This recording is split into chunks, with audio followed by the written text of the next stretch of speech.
topic naiona hivi basi. Ni ujimshana mfura. Danga na tuma sema pala. Kuchiko. Pula zidaka kazi. Wakati pinya misira kumesonda kukumbira kuwa. Lishaga nibaya moyo kama Mheche ni mufumba.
Share life.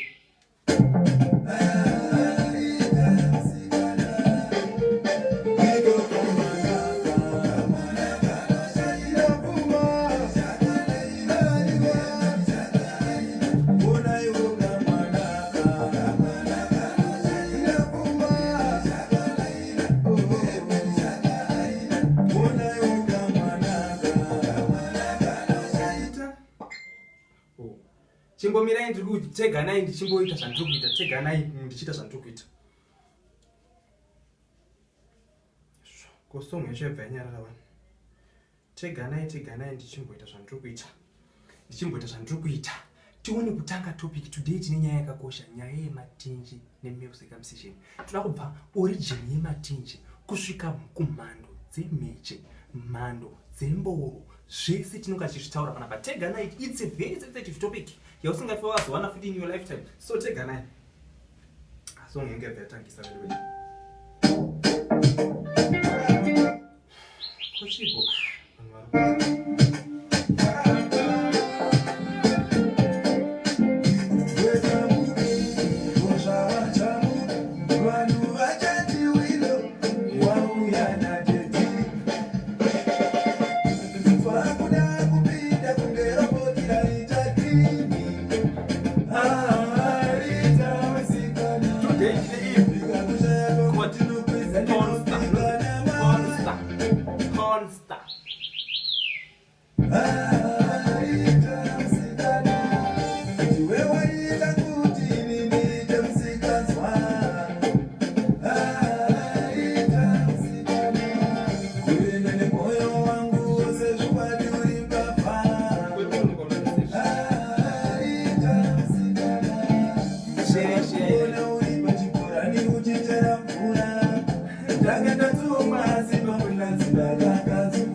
Today's topic.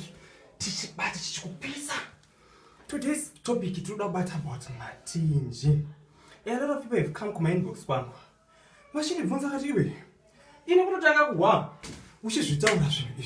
We don't know what the church means inji. We don't know what the church means inji at all. Church means malabia. I wrote the questions down. Church means malabia.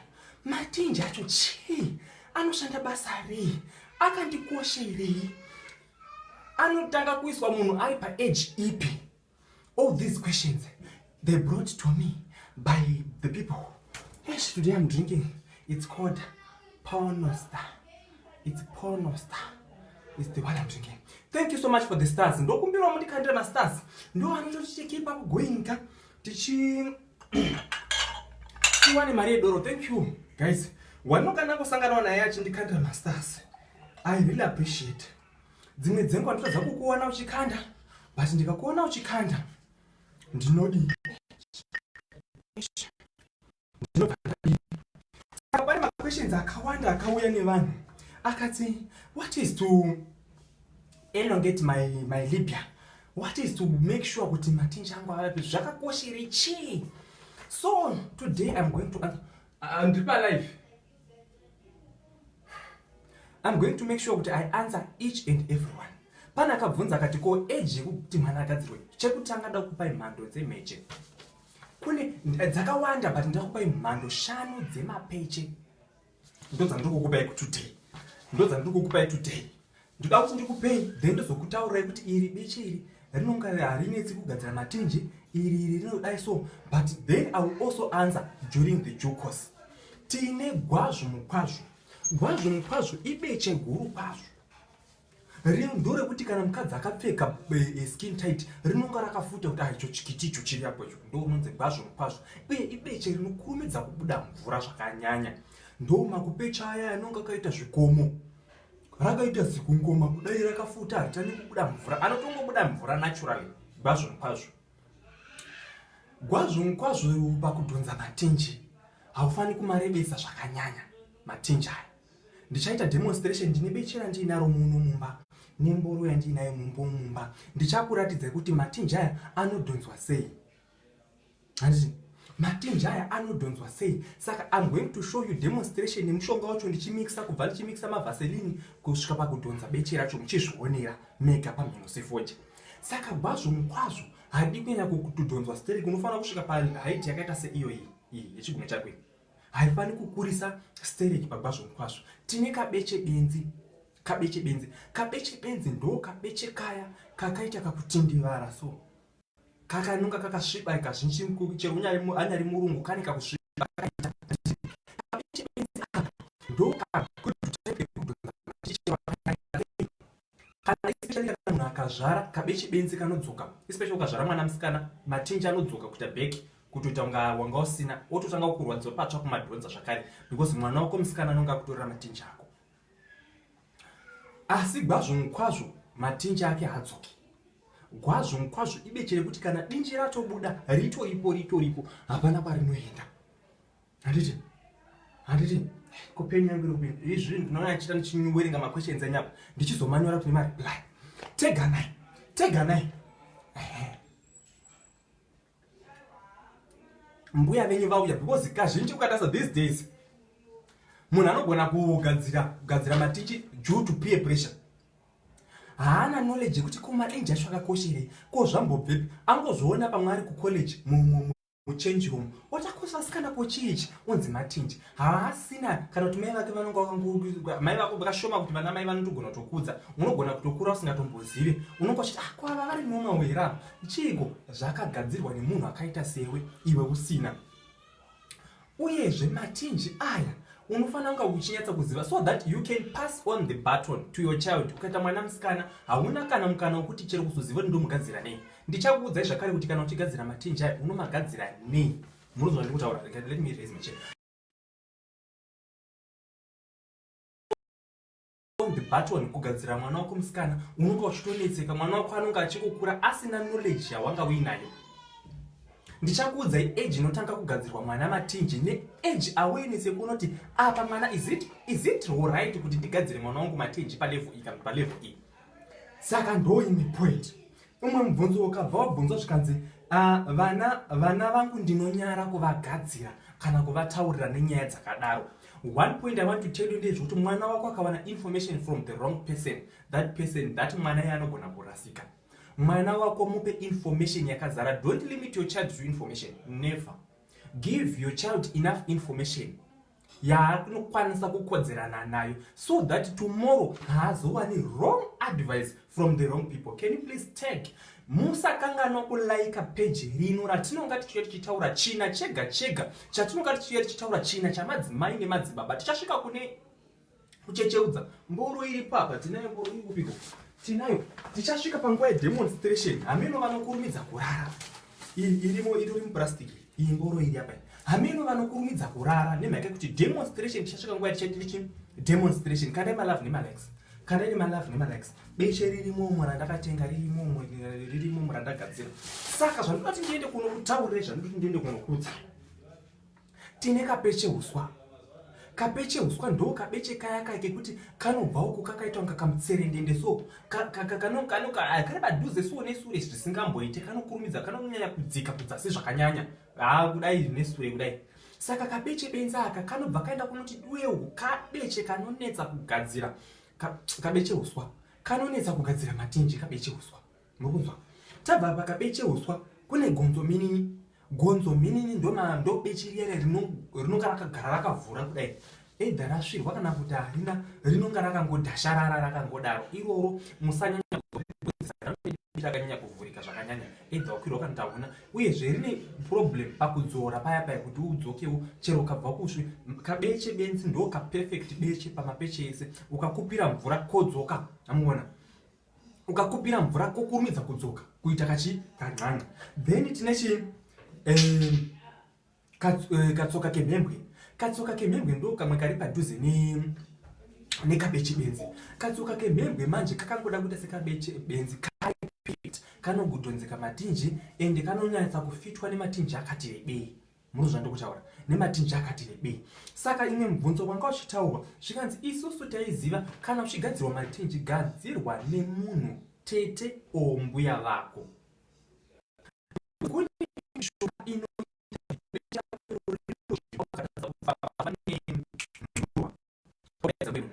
Kana usingagoni kuishandisa, ndinokutaurira, chinhu ichocho chinozvimba ukatadza kufamba.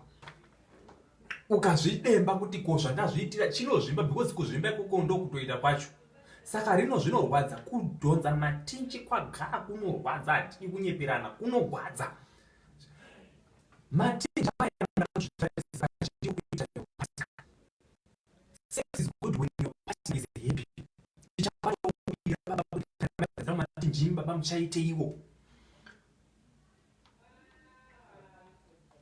Tichauya zvakare tichitaura kuti mhando dzemboro dzinoendana nebeche ripi, zvafanana nemauyu nemastars, kuti yori star Eurobic, yori stars Genevieve inobatana nestar yakadai so. Saka toda kuti tiende kunotaura izvozvo. Saka pa-age mwana anokwanisa kuti agadzirwa Matinji. Thank you so much for the stars. Thank you so much for the stars. Mwana anokwanisa kugadzirwa Matinji age ipi? Age iri perfect, the age to 20 years. But chakunetsa ndechekuti vana vemazuva anaya ukamugadzira wakutonzwa kuda kutonomashandisa. Saka I advise kuti siyai mwana apedze O level. Apedza O level mutanga kumudhonzesa, mukamukurumidzira zvakanyanya.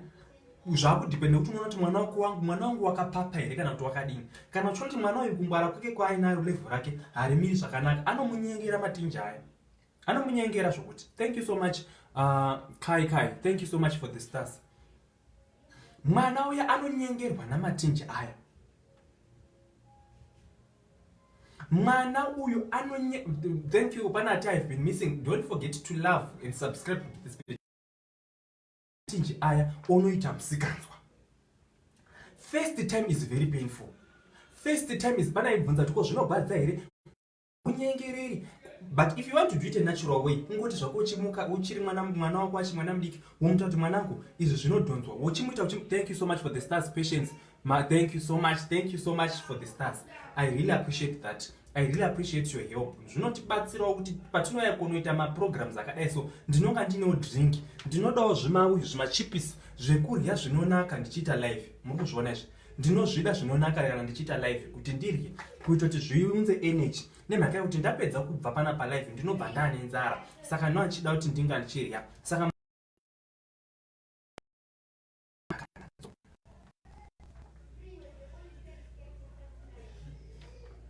tapedza. Thank you so much for the stars. Uyo Rainzi murise kumuchemberesoko. Saka zvadaro mubvunzo wabvunza akakurisa chii chinoitika. Matinji kana akakurisa anobuda mvura. Sex ya haichanakidzi because arousement kaya not mafluids ebonde but panobuda mazwi kumvura anoita hazvichanaka. Hamkuona? Let me get down to business ndichitaura chinhu cheshe. Saka ndagadzira beche rangu iri. Rega ndidunure. Ndagadzira beche rangu randinaro pano chingwa yekuti munonga makuchiwokera. Beche rangu randagadzira. Beche rangu iri. Muona beche iri.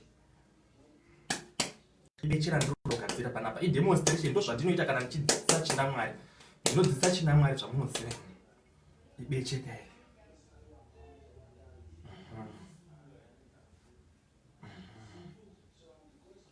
Ndogadzira beche racho ipapa.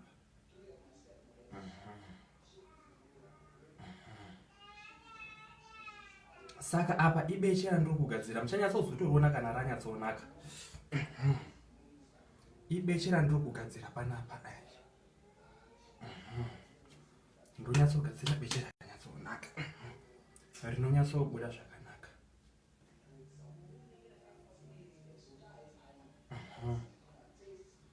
Demonstration yakanaka. Yakakosha kuti tibatsirane nedemonstration.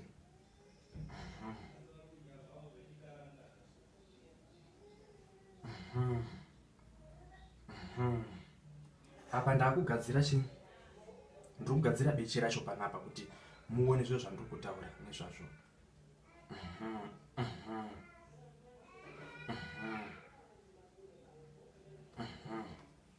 Saka iriyo iflower iri ndo beche redu ratagadzira iri. Too much lighting. Too much lighting. Kacho.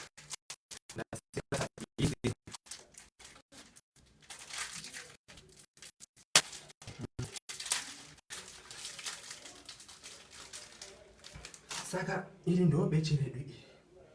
Muri kuona iri kuoneka iri beche iri. Too much rega ndiri ndari uyu. Muri kuona iri beche iri. Harisi kuoneka iri.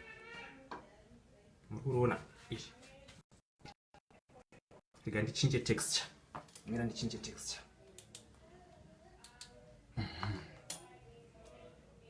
Iri kuoneka iri beche iri harisi kuoneka iri.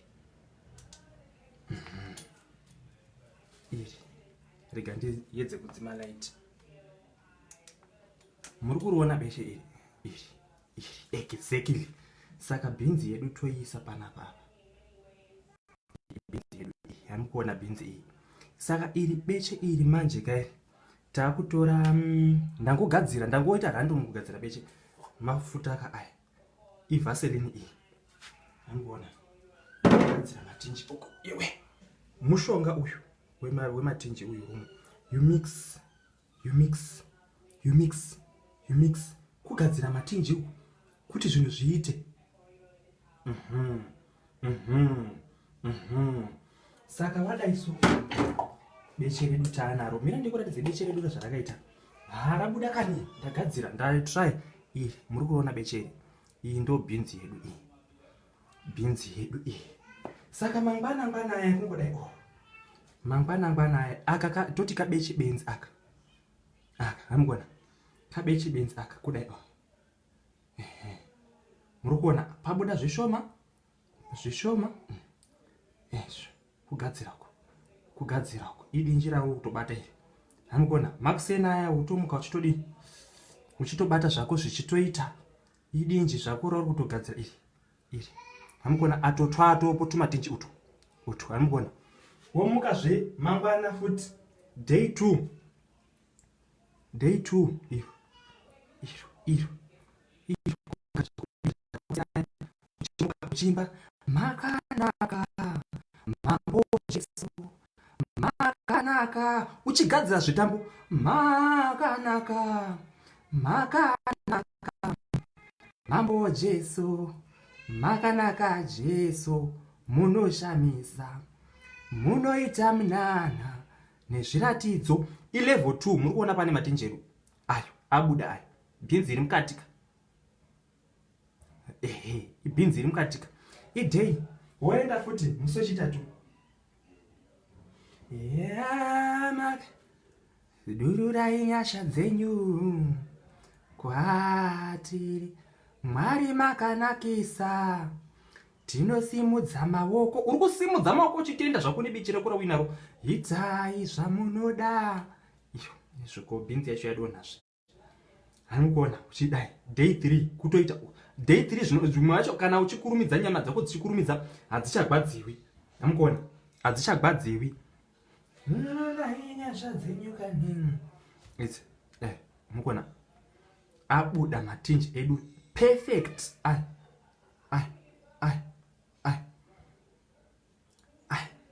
abuda saka ndo zvino zvaita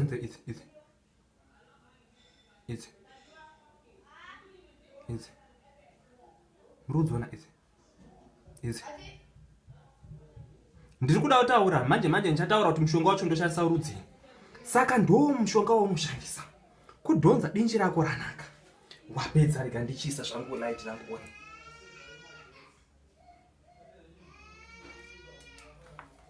saka wadai so much wagadzira dinji rako wapedza wagadzira dinji rako rapo wapedza harabuda iri kuita go chete ndikazodai so futi vazhinji vavazooni manje iro ungazivi beche rakaipa iro muri kuona beche iro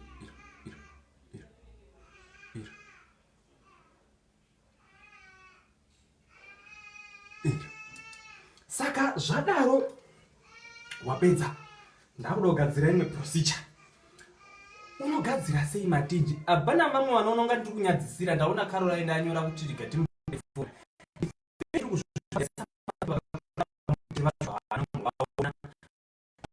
chii these things ari kungoita kutongoita zvekungohwa hatombozivi kuti chii you get my point saka kana iwe une privilege wakambozviona don't make other people vasazviona kuti vasazviona because zvinhu zvavachinesa iwe Caroline dai wangosina beche kana dai anga asina matende newe nyaya yatakagara pano ndeyembo iwe una kuti tonga nayo notoka nayo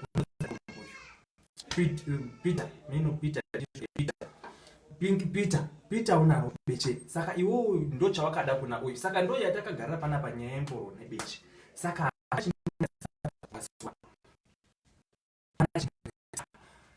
zvadaro so mushonga waungagadzisa mumwe kuti mushonga waungagadzisa ndeupi pane dzinonzi pfuti mushonga kana inoti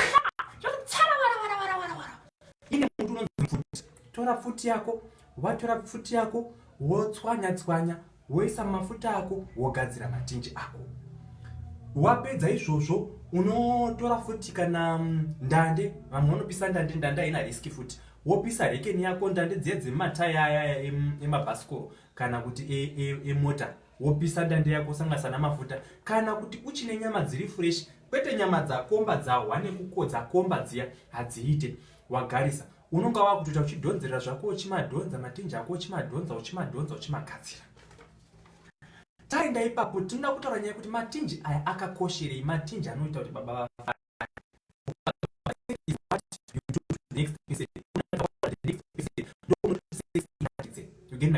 sex inonakidza because wanakidza the next person saka takuti i50-50 takuchipinda mugadhini revarume manje 50-50 kana amai vagadzirawo matinji tinoziva kuti first round baba vanokurumidza kutunda dzimwe dzenguva amai vanosara vasina kuzopedzisira kuzonakidzwa amai vanonga vaenda, amai vanosarira kumashure vanononoka, baba vokurumidza. Zvinoita kuti amai vasazogutsikana nechinhu ichochi chinonzi imbondipopo. Saka zvatinotaura ngezvekuti murume akakwana ane 5 cents dzakakwana, fungawo musaswera muchimwa maguchu ari right man, musaswera muchimwa mishonga iya inoita kuti mboro samire, vana Congo dust, vanani mboro dzisarare. Zvinokukanganisai mangwana. Apa ndakuisa foreskin, iforeskin yandakuisa imboro yanogona, ndakuisa foreskin panapa ndikuratidze zvandiri kutaura. Varume vane maforeskin zvazvinonga zvakaita. Iforeskin yandakuisa panapa, foreskin yandakuisa panapa, ndakuisa foreskin. Amukona foreskin, iforeskin yandakuisa yababa. Taakuna baba manje. Kune mhando kuvarume, tine mhando yekutanga induku. Amukona induku, inonzi nduku. Nduku ndoipi? Imburu ya ine musoro wakakura kutonga tsvimbo dzematare. Anoziva tsvimbo dzematare dzine musoro mukuru ukukobva kwatetepa, ndo dzinonzi nduku. Induku kune inonzi nduku yekuti inonga ine chimusoro chakakurisa uku chotetepa. Asi tikuti iyoyo inodawo kuti ichecheudzwe, nemhaka kuti kazhinji vanhu vane nduku vanokurumidza kutunda. Amukona nduku inoita kuti munhu akurumidze kutunda. Saka kune inonzi mboro shungu. Mboro shungu ndo tumburu tuya tutete tuya tunonga twakatetepa twakareba, ndo tumboro shungu. Idzodzo mboro idzodzo vana mutsviriri imboro dzinononoka kutunda. Hameno sei yakadaro so, ine kumberi so kunonga kwakasvibirika kudai.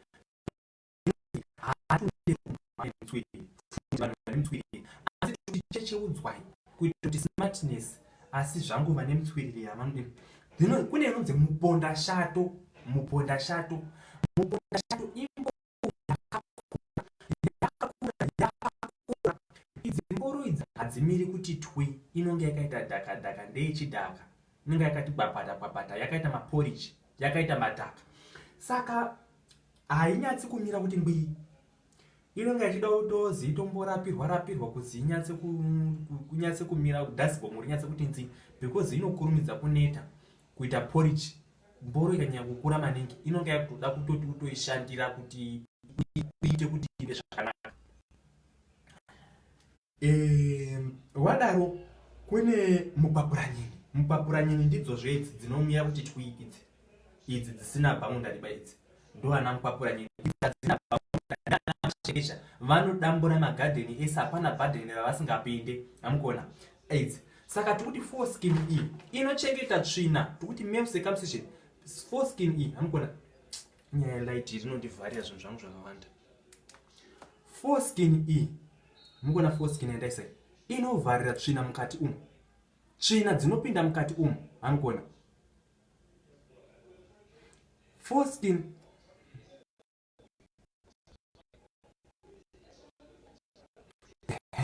foreskin iyi inoita tsvina mukati, kuita kuti baba vanonga vachiita tsvina mukati umu vanogona kusiyira futi kenza muchibereko kana isina kuchekwa iyi.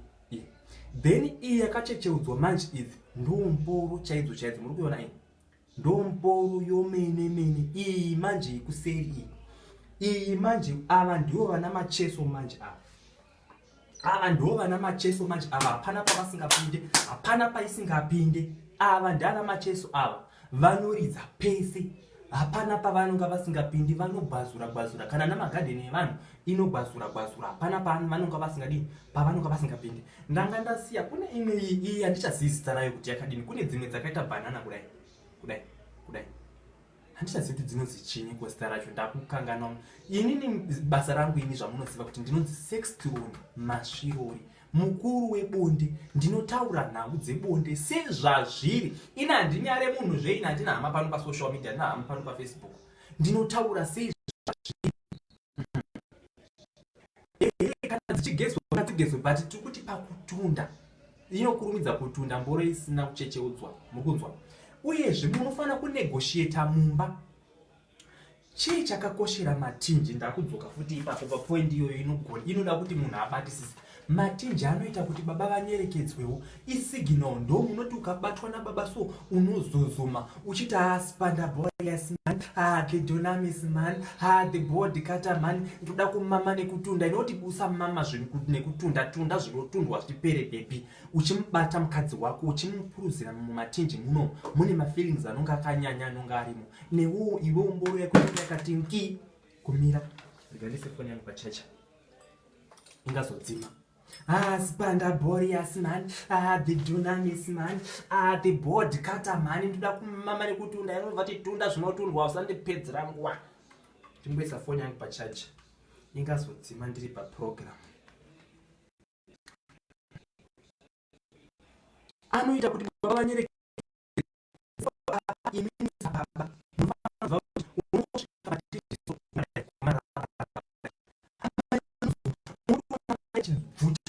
kuipinza mukati kudai. Musakanganwa kulike, don't forget to like, subscribe this channel. Ende kuma YouTube tichanga tichisa mavideo andinonga ndichisa, andinonga ndichigadzira matinji.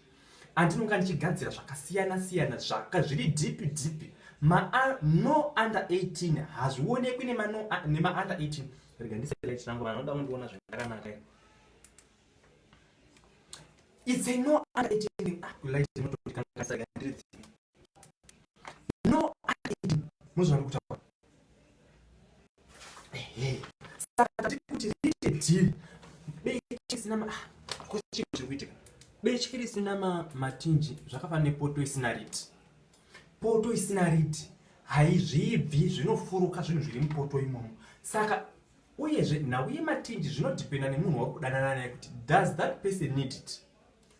Kune mamwe anoziva makauchi anoziva kuti zviriko. Kune makauchi anoti hazviko. Amukora vaiti mborya machipsi zvaya. Mazepe. Chamborya mazepe. Kune makauchi anoziva kuti mazepe zvinge zvechirungu zvezvi anogara mubhotoro. Saka kune makauchi anotoziva. Rega ndimbosiya mboro iyi basi. Ndichirongedze mboro iyi ndione kurya ndichitaura. Nzara ndiyo inondibata kana ndichitaura zvekutaura izvi. Zvinondimisa nzara. Saka zvakuti 50-50 Jesu wangu. Kozvandikunenza.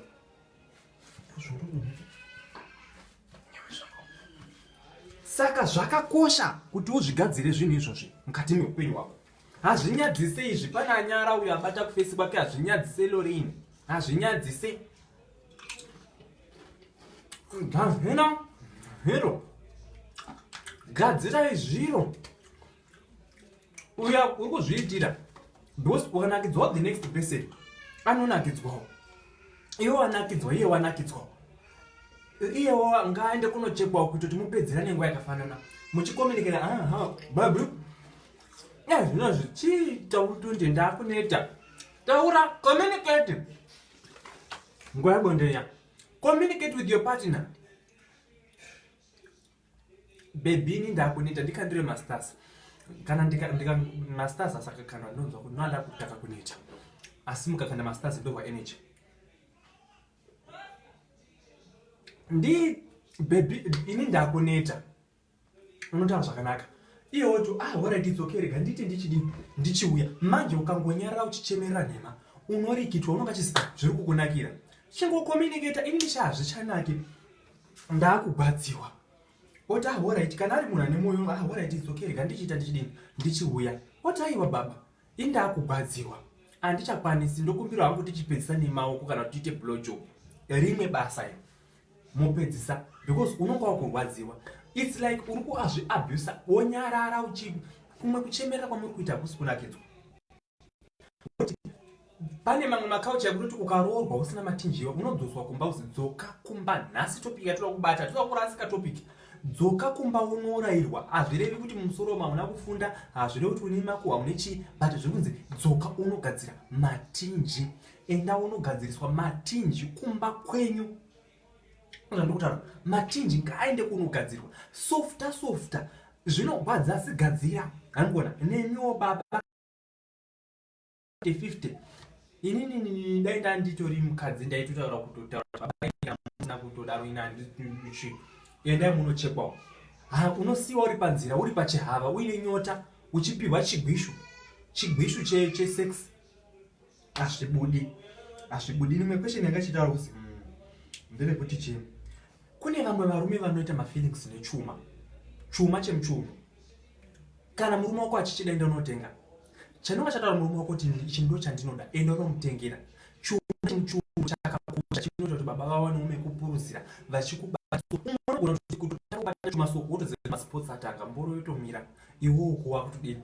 Saka pamhando dzemapeche dzandataura ndati gwazvo mukwazvo ibeshe rekuti munhu anogona kuti ari kueti kungoti alo bhebhe ndikuuya kana aine mafeelings ari hai kotobvisima. Unofanira kuzvigadzirisa kuti beshe rako risabuda mvura. Zvinoita kuti bese rako risabuda mvura, chinoita kuti beshe ribude mvura kudhonza matinji akarebesa. So inji rodai mukana inji rikadai so rinobuda maziko mvura akawandisa. Zvimunhu zvanditaura hazvidi kuti too much of everything is boring. Too much of everything is very boring.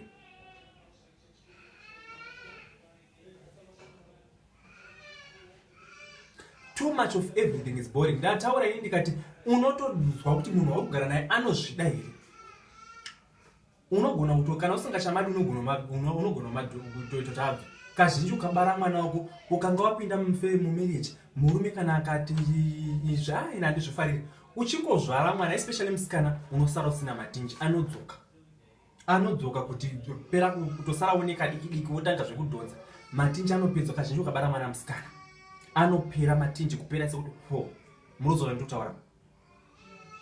Zvinhu izvi zvakakosha. Semhuri yeZimbabwe, vanhu vari kuZimbabwe, dombotaura chinhu one nemhuri yeZimbabwe nevanhu vakandiwacha, vanhu vane tendency yehypocrisy.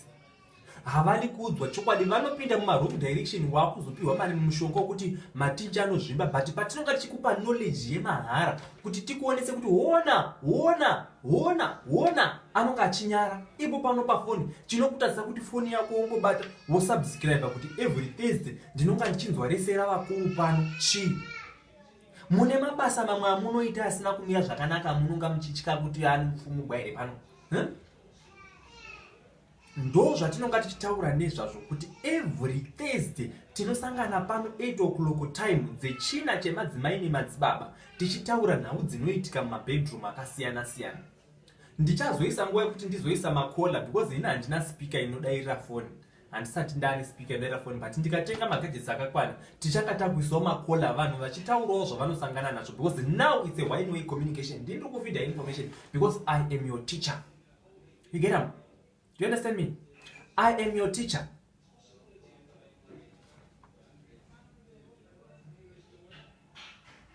Uchitonyenga ziva kuti ane matinje, you are very right iwe. Unotobvunza because ivo vakadzi muchitovanyenga vanotombofila nezvimagumbu negumbu kunzwa kuti une mburu here. Anogona matinje akakosha, unongoti unawo here mafoka chuma, unawo here number 11. Gadzirisawo kazvo chikaranga chivana.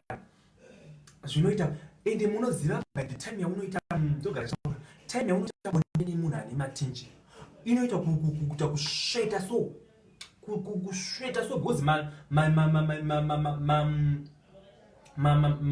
mauyaya nzeve dziya dzinonga dzichikwizirana kudai so because baba vanonga vachisa pressure mukati idzo dzouya dzocontrasta baba vai kuvapinza mukati. Ndati make sure kuti iye zvinoita zviro kwazvo. Dzimwe dzenguva pamwe tete vako vakafa, hauna tete, hauna mbuya, kana waroorwa murume wako akati anozvida, tsvaga pazviri woti ndoda kugadzirwa. Iye pachake unogona kuti muti bhebhi ndibatsirewo kudhonza. Kana ari munhu yaya kuti ane love, haisiye kufosedzera. Chete chaakunetsa mazuva ano tatoneta now it will end in tears. For sure zvichizoendawo in tears. Murunzwa, mazuva ano rudo rwacho rwemachokwadi rwakunetsa. Unotogadzirira shurugwi matinji iwayo robva rakushurugwa zvokuti woti warwadzwa kudhonza matinji worwadzwa futi pamwoyo.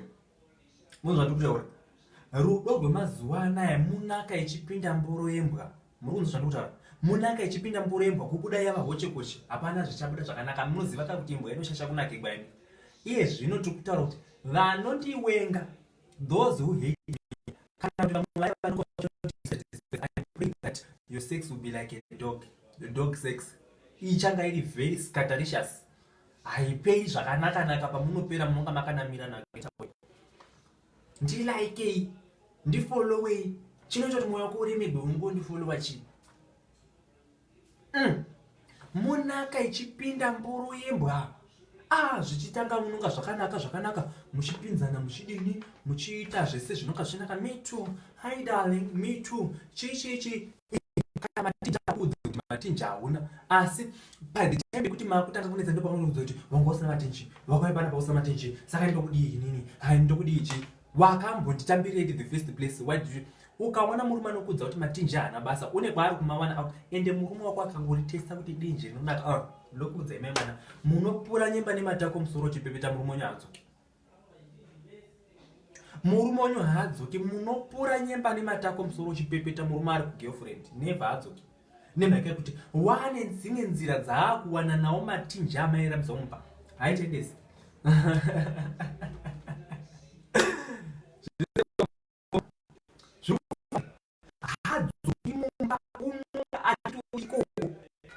Unopura chatikutaura ndechekuti ziva kuti nhengo yemukadzi inofanira kunge yakashongedzeka. Matopiki angu pano isusu magoiko ini goiko rangu rine maseason 1 season 2 season 3 iseries. Saka panozoita vatapi venhau dzimwe dzenguva vakatonitarisa ipapa havasi kuda kuti unozotoona mangwana vakutoitawo Matinji. Vanonga vari vatapi venhau, vanouya vachitapa zvinhu zvanonga ndafunga, zvanonga ndapihwa nevadzimu vangu kuti mwanangu enda unodzisa vanhu zvakati. Iye ndo zvanouya achitapa simba raasina kumboshandira, and it will never come to success anyway. Hatizvide izvozvo, hatizvide zvekuti munouya mouya motapa. Just forward iro video, kana iri video iyo just like woforward kune vamwe vazive zvatikutaura nezvazvo, mhando dzemapeche, mhando dzemboro tichizvitaura. Iye zvinoda kuda kuti recap nichitaura ndichingopa mabrief. Tataura isusu tikati tine mhando dzatikupa dzakawanda but ndikupa 5. Kune gwazvo mkwazvo, beche rinonzi gwazvo mkwazvo. Anzi kupura chi? Kupura nyemba nematako musoro chipepeta.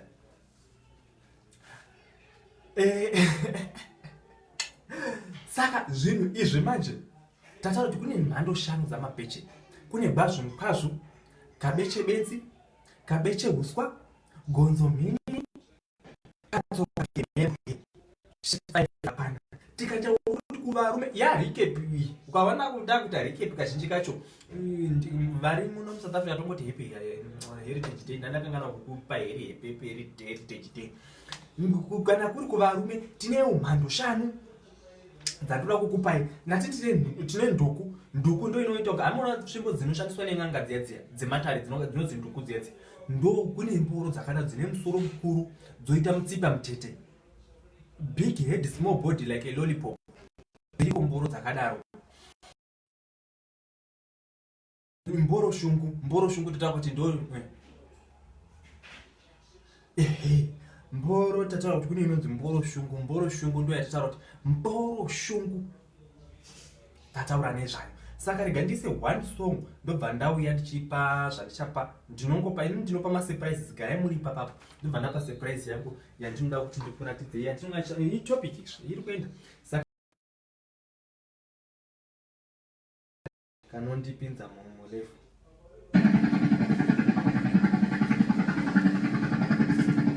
Haufu wakavaona Tete wemutaundi.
Guys,